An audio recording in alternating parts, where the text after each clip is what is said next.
This one doesn't seem as bad. The other one I was working... Oh, see right here? That's because of this leaking.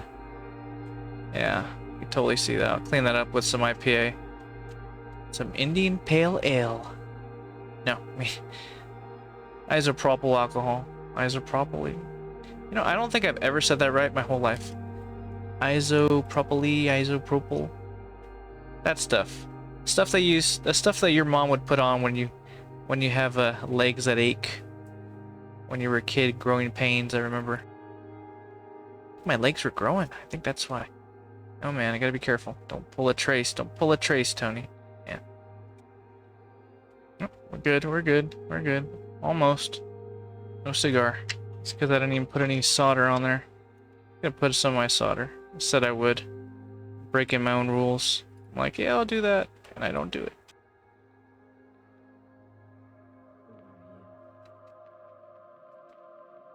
I'm not using any flux because it's kind of like overkill right now at this point. There we go. Yeah, I'll clean everything up later.